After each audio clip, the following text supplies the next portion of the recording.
Bro, lu bisa hilang kayak Jack Ma dihajar si Jinping karena lu sisa manusia yang menentang dan menantang terang-terangan ekspansi komunis Tiongkok yang pakai pendekatan ekonomi setelah Trump ditaklukkan globalis. Lu target berikutnya. Ini mungkin kalimat terdengar nadanya bercanda yang diucapkan mitra saya sambil makan siang di Kayon Ubud 2 minggu yang lalu. Namun sesungguhnya kalimat panjang tersebut bukan candaan, dia mengucapkan dengan serius. Banyak orang tidak percaya bahwa economic approach adalah cara soft power menaklukkan banyak wilayah dalam ekspansi menaklukkan sebuah negara yang ada dalam buku di Lemhanas yang diajari dengan istilah kolonialisasi 5.0. Pengajarnya dulu adalah mentor saya, pejabat senior dunia intelijen pensiunan bintang 2. Kemarin dia pun kembali menanyakan status di sosmed IG terbaru saya yang mengupload karikatur bergambar seorang terpidana akan dihukum mati dengan kepala bola lampu, yang mana semua yang hadir dan yang menghakimi serta yang mengeksekusi adalah berkepala lilin. Dengan kalimat di pojok kiri yang arti sederhananya adalah mereka berusaha menjatuhkan kamu karena kamu berbeda. Di mana kalimat di bawahnya ada kalimat tambahan dari Bosman.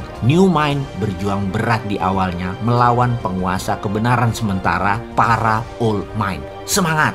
Maka saya berkata kepada mitra saya bahwa ke depan informasi yang Bosman akan berikan masuk ke sesi kedua dari cara cerdas bernegara yang sudah hampir 500 video kita terbitkan dan tuliskan ini selama 1,5 tahun. Sesi kedua ini lebih merincikan Mardigu Nation, sebuah konsep bernegara new mind. Kita tahu old mind dan old system doesn't work, harus diubah, diganti, diperbaharui. Untuk proses itu semua, yaitu sebelum perubahan terjadi maka harus ada ABC, awareness before changes. Changes, perubahan tidak mungkin ada tanpa diawali dengan awareness atau kesadaran. 500 informasi video awal adalah awarenessnya dan seri berikutnya adalah perubahannya. Ini akan menantang hegemoni kekuasaan dalam taraf pemahaman atau keilmuan. Namun tidak apa-apa, ini hanya knowledge baru yang penting untuk generasi yang tidak tahu apa itu P4, tidak pernah ditatar bernegara, tidak kenal PMP secara rinci, tidak mengerti sejarah bangsa dan negara Indonesia secara detail, memahami pondasi negara Undang-Undang 45 dan Pancasila tidak juga paham, diberikan informasi kekinian oleh kita dengan gaya populer, dan ini akan berlanjut 500 video ke depan.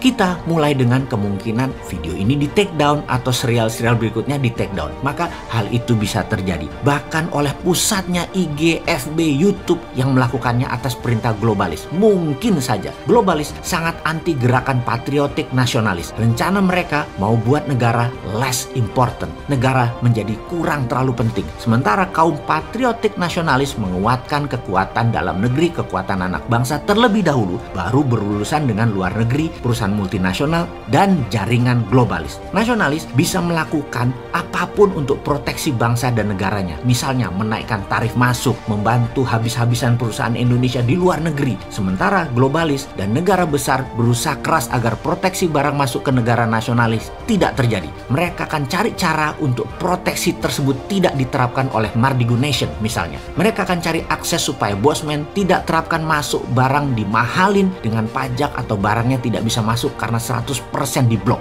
Cari pejabat yang pragmatis dan oportunis, pasti mau duit. Mereka punya cara untuk mempengaruhi individu. Dan kita tahu yang dahsyat adalah mereka sudah kendalikan media mainstream dunia yang mana akan digunakan untuk menekan kaum patriotik nasionalis dari memperlihatkan keburukan penguasa mereka yang mereka target karena tidak nurut, lalu memperlihatkan kebaikan produk mereka dan manfaat kerjasama dengan globalis tersebut. Berulang-ulang melalui media mainstream dunia yang di setiap negara mereka punya relay penyambung beritanya. Lihat saja media utama di Indonesia selalu merelay apa perpanjangan tangan media mainstream dunia di dalam memberitakan sebuah informasi. Tidak akan mungkin punya jurnalis di semua negara lalu melakukan reporting langsung atau analisa langsung. Mahal bos, enaknya merelay, menyambungkan berita utama dunia yang hanya ditranslate mentah-mentah bahasanya. Jadi kalau mereka ingin COVID misalnya diberitakan menakutkan, di Italia ada lockdown menakutkan, di Wuhan orang bertumbangan di jalan bagaikan zombie, mereka bisa putar di mana-mana seperti di awal tahun 2020 kemarin, dan segera seluruh dunia menyebarkan berita ini dan menakut-nakuti seluruh dunia dengan cara yang sama. Sekarang Trump rubuh dan berita COVID menjadi lokalan. COVID menjadi pandemi berhasil hilang karena pemerintah setempat pintar. Kalau tak terkendali ya karena cara cara pengelola pandemiknya salah. Tapi pelepasan COVID pertama dan niat mereka kendalikan dunia saat ini sudah selesai. Tujuan mereka sudah tercapai. Mereka saat ini memanen hasilnya. Itulah masalah patriotik nasionalis yang berhadapan dengan negara besar, negara superpower, dan globalis. Jadi kita bagaimana? Ikuti para globalis dan negara besar, takluk dengan GBHN negara kuasa, atau